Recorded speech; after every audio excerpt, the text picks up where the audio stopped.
Hello everybody, my name is CraigBennettII, and today I'm going to get into a cybersecurity video, and this is going to be how to protect your cell phone from hackers. Now, as far as things go, since this is a viewer requested video, I figured why not.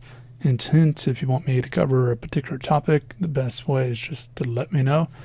And I'll leave a link down below to this video since, it has pretty good information in it and whatnot. Now, real quick, down below, I'll leave links to what I use in these videos. Feel free to check out the stuff through the Amazon link. If you shop through the Amazon link, then I will get a kickback from that through Amazon. So as far as that goes, let's jump on in. Now, how serious is this for you? What I'm about to show you, I don't want it to be fear-mongering. I want to be very clear that most people are not infected, but how much control does someone have if they infected your device, depending on the infection and what was available? Well, I infected my device, my Pixel 2, brand new Android device, blah, blah, blah, with my own stuff. So I full control, whatever it may be. And audio-wise, this is what I was able to pick up. So if you're hearing this, I successfully infected my own phone, and you're hearing me through the phone's microphone, and this shows you that you can hear someone from a great distance away, and the phone should be across the table and should be able to see it on camera right now. So as far as that goes, this should show you some vulnerability problems. Now, I recorded that earlier, and basically the phone was just sitting on the table over here, but I've done tests on this and had to use this type of stuff on certain situations. I'm not really going to get too deep into that, but a phone middle room, I can hear everything. As you hear there, it sounds like someone's talking in the box. You're not going to make a record album and dance to it or whatever it may be, but you're able to get critical information. And the big thing is and this kind of gets me to people who cover up their cameras on their laptops. The fact is hey, look, my password, blah, blah, blah, blah, blah. You can do a lot more damage in that audio versus the visual. So because of that, I wanted to show that first, but let me show you something else. So real quick, I infected the phone with my own stuff, and I'm going to have it record through the back camera. Obviously, I can choose the front camera, but I don't want to show it's on my screen. And I want to show you that you wouldn't know one way or another. Now, you might see the time on here and say, well, the screen's on, obviously. On the Pixel 2, this is what it looks like when you got the screen off. I can have it where nothing shows at all, but this doesn't drain really any battery, so I figured I can pick up the phone and see what time it is quite easily. So I'm going to have a 15-second video, so I just sent the command, and it says that it started, and when it's done, it will email me the video. Hopefully it comes out good quality. If it doesn't, it doesn't. But basically, this shows you that you wouldn't even know that you're being recorded. And the big thing to note is this is something that's more for, and I just got the email, so the recording's done. But this is something more for state level and stuff like that. So it's a big thing to note. I'm going to check out the video, and I'll be right back. And it says that it started. And when it's done, it will email me the video. Hopefully it comes out good quality. If it doesn't, it doesn't. But basically, this shows you that you wouldn't even know that you're being. So with that one in mind, I don't want it to be fear-mongering or whatever it may be, because the fact of the matter is for you to get messed over like that, that's more of a state level thing. That's espionage or some criminal investigation against you or something like that. That's where you will see something like that. Basically, I can infect a phone with my software, or there's quite a few other ones that does this. And as you're using the phone, it takes screenshots, and it uses your camera, your front-facing camera, to take pictures of you. Now, there's obviously nefarious reasons why you would want to take screenshots and stuff like that. So if someone's putting in banking information or something like that, then that is something to note. But with that one in mind, that is that's widely used in police forces and whatever. In some cases, obviously not around the world, but most of the world. Now, with that one in mind, not only I can do that, I can grab text messages, call logs. I can go and track someone.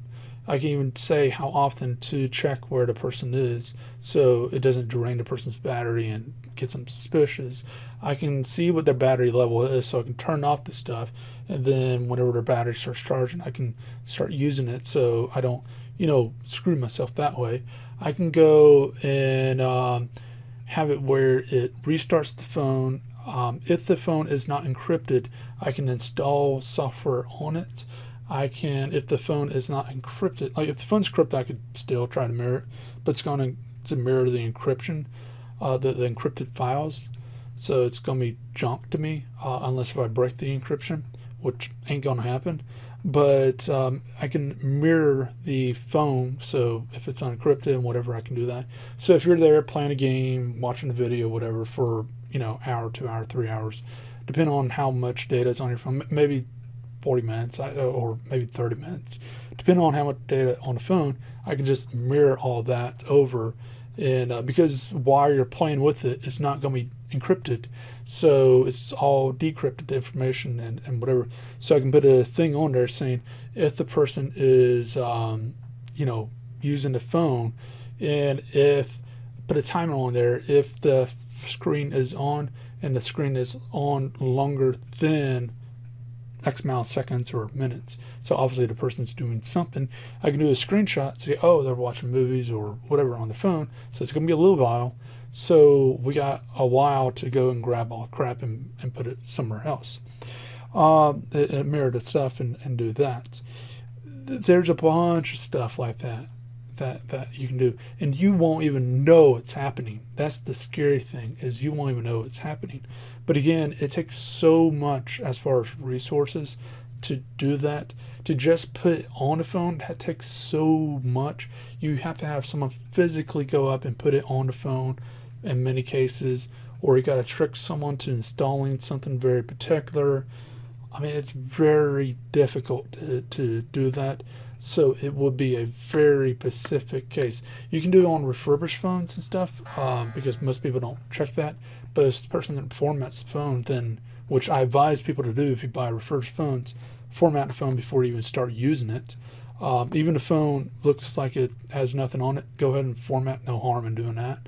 But basically, you need to basically note that just getting on the phone takes a lot of resources, and it's just not going to be the average hacker that does this. It ain't going to be the hacker at a cafe. It ain't going to be a hacker down the street. It's going to be a state level type of thing. It's going to be police level type of thing.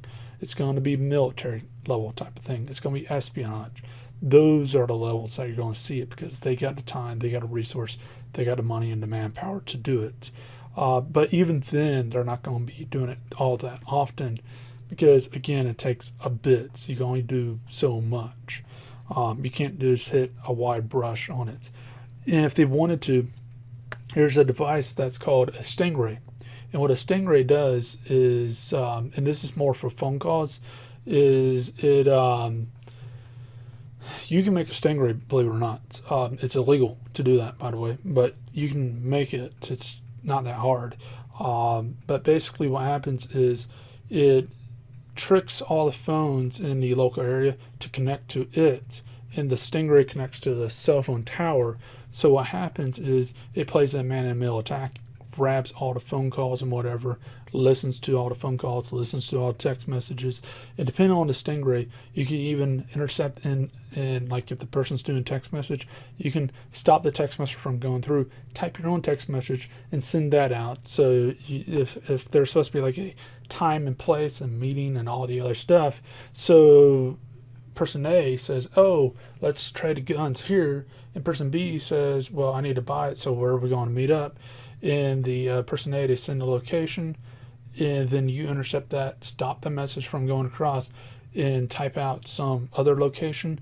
And that way you can separate the two, so it's less risk for everybody, but you can actually have guards or cops there, and they will get them, and that's that.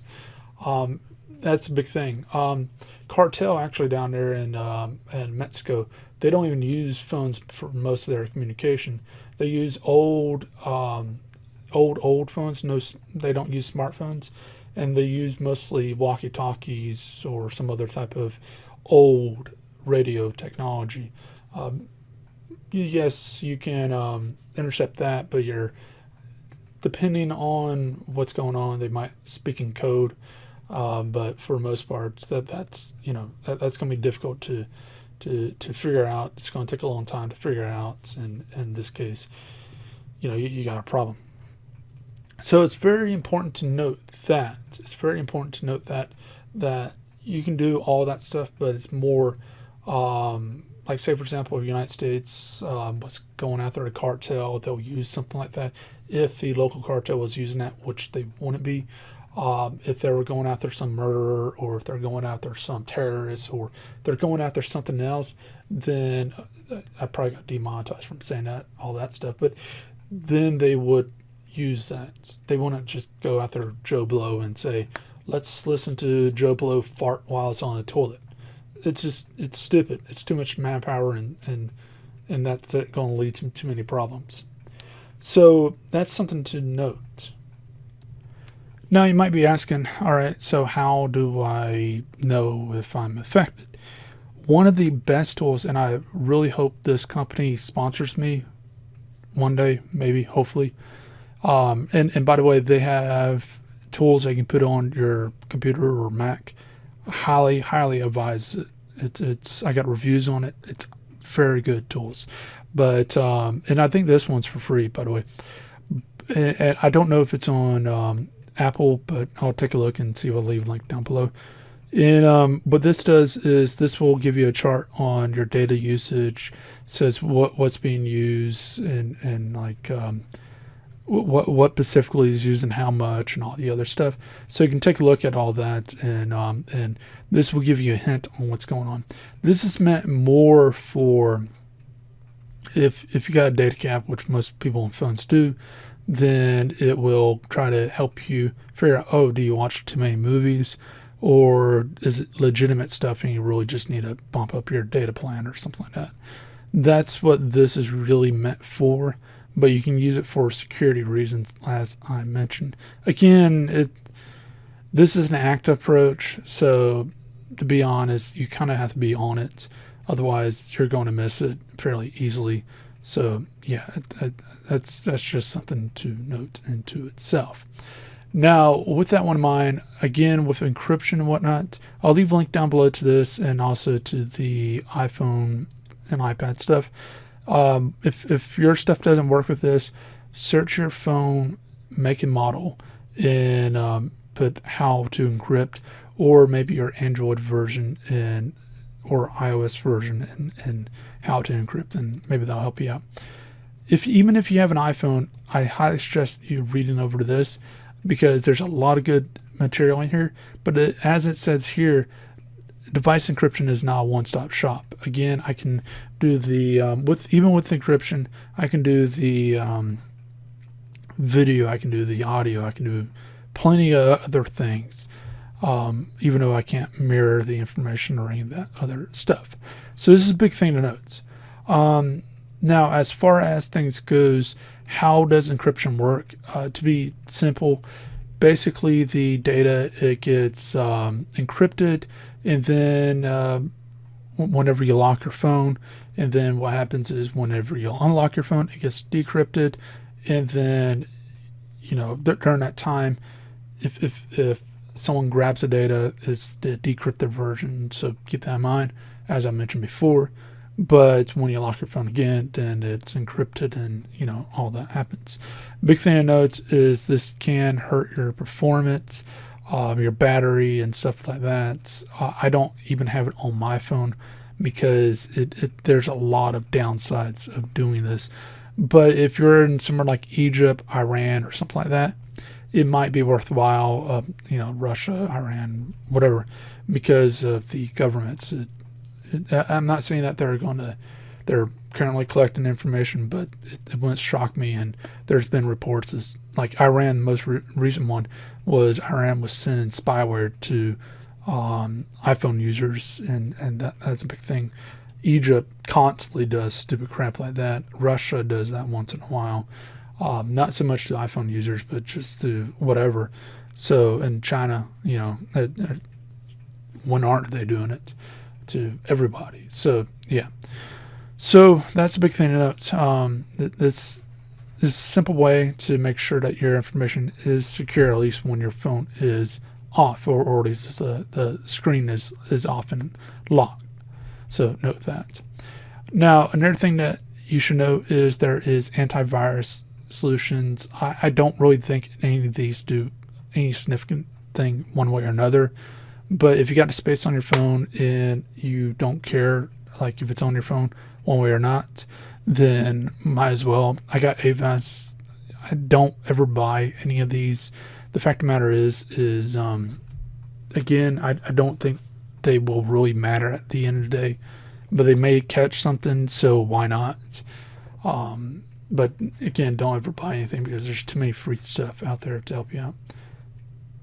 So basically, the only way to really protect yourself through stuff like that is by monitoring what's on your phone, seeing suspicious applications, seeing if there's applications that you're not familiar with. Maybe you forgot that you put an application on there, or maybe that Farmville application or Candy Crush application or whatever that you not really sure you put on there is not actually Candy Crush or whatever it may be. Normally these type of things, it will be looking very benign and very innocent. Like say for example, if a person has a lot of camera applications, filter, whatever, Instagram, whatever, then it's easy to hide something in there that looks like another filter. Or if someone has a lot of icon packs, or someone has a lot of this or that or the other, then there's that. One thing that Google has done recently is I think they're pushing for applications not to be hidden, but on some launchers you can hide applications. So it's also important to look in the hidden area, so you know if something weird is there or not. Most of the time that's probably not going to be the case. Again, you're talking about someone has to have physical access to the phone, or they have to affect the phone in some other format, and that's very difficult. Both the second one's even more difficult than the first. I'll explain why in a second, but that's just highly unlikely something like that's going to happen, and that requires you to be very targeted. Some Joe Blow working at 7-Eleven, that's whatever, no one's going to care about that. But some A-list celebrity, maybe a politician, maybe a president, definitely. But with that in mind, it's just one of those things that you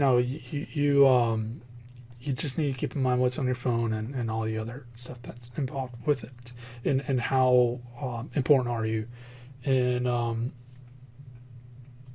should you watch out for this stuff quite often, because honestly you're probably not going to be a target by anything like this. Now with that one in mind, let's talk about physical security, and let's wrap this up. Basically, big thing that you got to know is you need to do a physical security assessment on yourself to figure out how you handle things and get in the habit of being a little bit more secure. This is the smallest barrier to entry. It's a world of difference. Does your phone even have a password on it? Do you even even something as simple as unlock your phone with your fingerprint? Do you even use that? Simple things like that. It can be a lifesaver when it comes to these. Basically, in fact, you're going to find most of your criminal types that steal phones or do anything like that, basically, they're not smart enough to mirror the phone in the first place. They might be smart enough to format the phone, but even at that, it's getting more and more that these phones will brick before they even get a chance to sell it, so it's worthless altogether. And if they're able to unlock it, format it, and do whatever, then great. Otherwise, they throw the phone, and that's that. So that's a big thing to note. Back in the day, it used to be more and more a problem because most people didn't brick their phones, but especially with Apple and stuff like that, that's becoming more and more a problem now. It's becoming where it's not even worth stealing the device. So this is something that's very, very basic, and that will save you a lot of world hurt. Now, as far as other things, make sure your phone is updated. Make sure your phone is able to get updates, because, like, say for example, if you're running with Android 4, it's not gotten a lot of security updates that are out. It's probably very vulnerable. Same thing with the iPhones. If it has a previous version of iOS, it's probably not as secure as it could be. So what that means that you need to go ahead and update your phone. I highly prefer going with direct manufacturer like Pixel phones and stuff like that. That way I don't have to deal with the Tango that Google has or whatever system has. Basically what they have is with Apple, since it's Apple phone and whatever, the update comes directly from Apple. With the update comes direct from Google. But if you're buying, say, like a Samsung phone, what happens is Google, Samsung, and whatever mobile service has to agree, or if you're updating through Samsung, then just Google and Samsung has to agree. But basically, if one of them disagrees, then it has to be fixed. It goes around in circles, and most of the time, the Samsung or the mobile service won't agree on it, and to keep selling new phones. So you have to buy a newest phone, or from the other you have to buy a newest phone. Whereas with Google, they'll keep updating their phone as long as their term of service said that they originally would. Unless if they extend it, then you get more time. So that's a big thing to note. But anyways, as far as that goes, hopefully this has helped you out and whatever. But if it has, then you know what to do. Leave a like, subscribe, share, and let me know what you want the next video to be on. And I'll see you next video. Hope you have a great day.